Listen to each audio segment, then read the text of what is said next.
Tonight we celebrate veterans. We also reflect on everything we cherish as Americans. We love our country. We love our families. We love our freedom. And we love our God.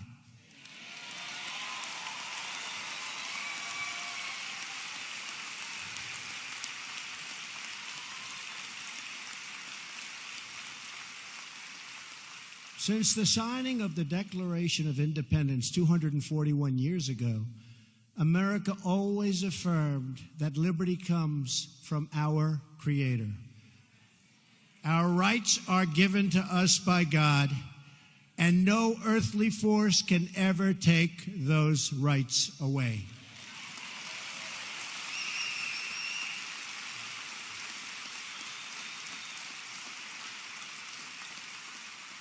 That is why my administration is transferring power out of Washington and returning that power back to where it belongs, to the people.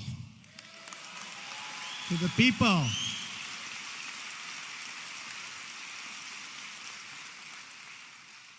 The fake media is trying to silence us, but we will not let them, because the people know the truth. The fake media tried to stop us from going to the White House, but I'm president and they're not.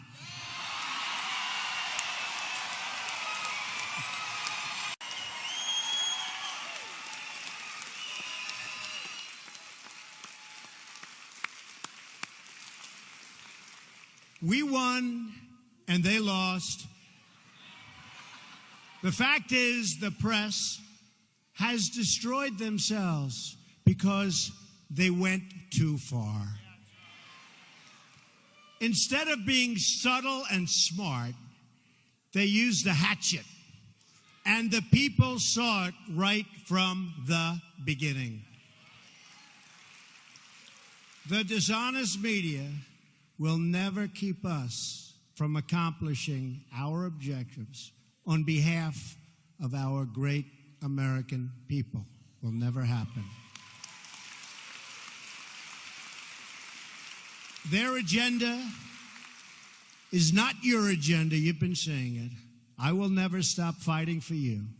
I am delivering on trade, on the economy, on the Supreme Court, on the Second Amendment, on our military, for our veterans, and on our borders, where we are doing record stoppage. And we are supporting our incredible police and law enforcement. We will save American lives, protect American sovereignty, and we will ensure the forgotten men and women of our country are never forgotten again.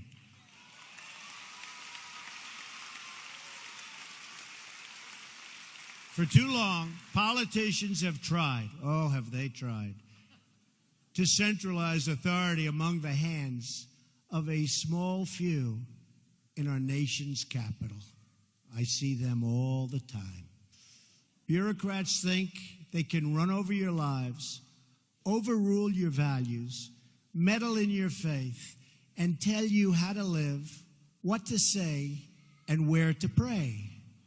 But we know that parents, not bureaucrats, know best how to raise their children and create a thriving society.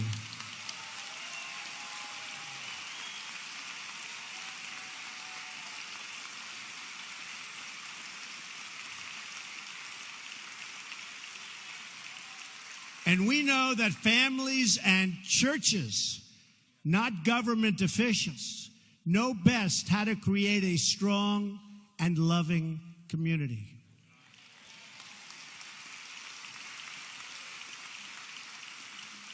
And above all else, we know this. In America, we don't worship government, we worship God.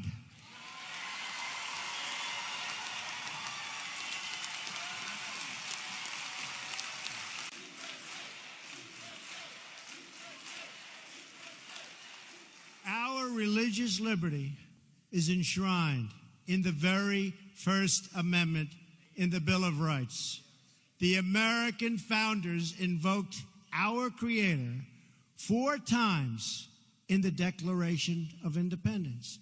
Benjamin Franklin reminded his colleagues at the Constitutional Convention to begin by bowing their heads in prayer. I remind you that we're going to start saying Merry Christmas again.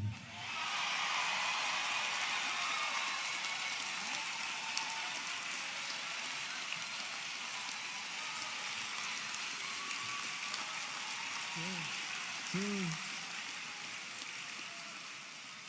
Inscribed on our currency are the words, "In God we trust."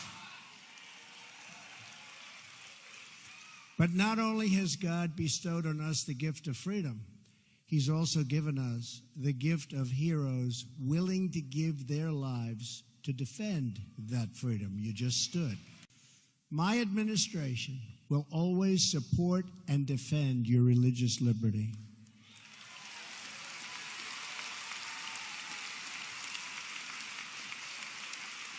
We don't want to see God forced out of the public square, driven out of our schools, or pushed out of our civic life. We want to see prayers before football games if they want to give prayers. We want all children to have the opportunity to know the blessings of God. We will not allow the government to censor sermons, to restrict the free speech of our pastors and our preachers and the people that we most respect. Like Robert.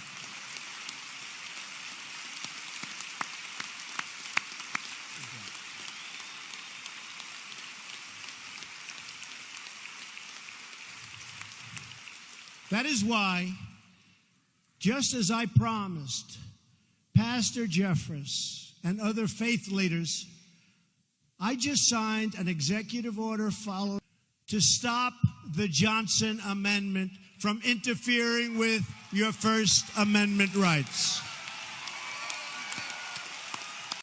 As long as I am president, no one is going to stop you from practicing your faith or from preaching what is in your heart. We want to hear him. One of the most grave and dire threats to religious freedom in the world today is the threat of terrorism. And specifically, it just seems it's called radical Islamic terrorism. And we cannot allow this terrorism and extremism to spread in our country or to find sanctuary on our shores or in our cities.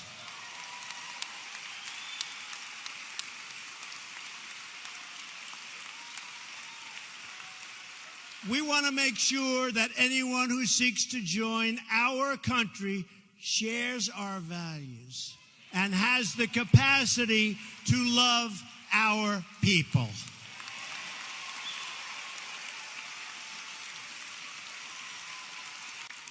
Together, we will protect our families, our nations, and our borders. And yes, by the way, for those that are curious, we will build the wall, okay? Because we understand that a country is more than just its geography. A nation is the sum of its citizens, their hopes, their dreams, their aspirations. America is a land rich with history, traditions, and values. And as we have seen tonight, what a group this is tonight, America is also a land rich with heroes. So we have many stories. We all share one home and one glorious destiny, a destiny that's getting better and better every single day.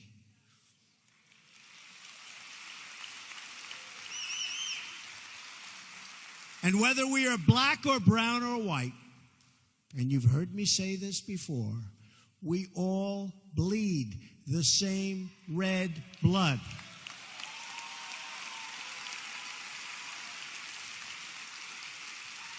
We all salute the same great American flag. And we are all made by the same Almighty God.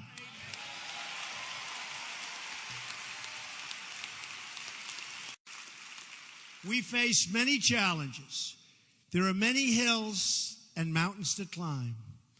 But with the strength and courage of the patriots assembled in this room tonight, we will and you see it all the time, and we're doing it all the time because we're scaling those summits, and we will get the job done.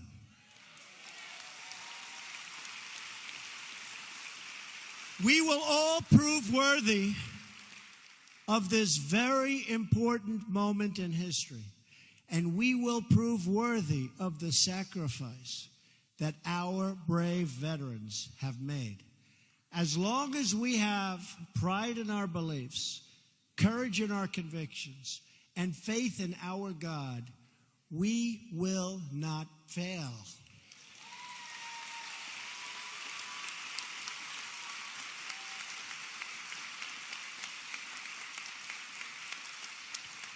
As long as our country remains true to its values, loyal to its heroes, and devoted to its creator, then our best days are yet to come, because we will make America great again.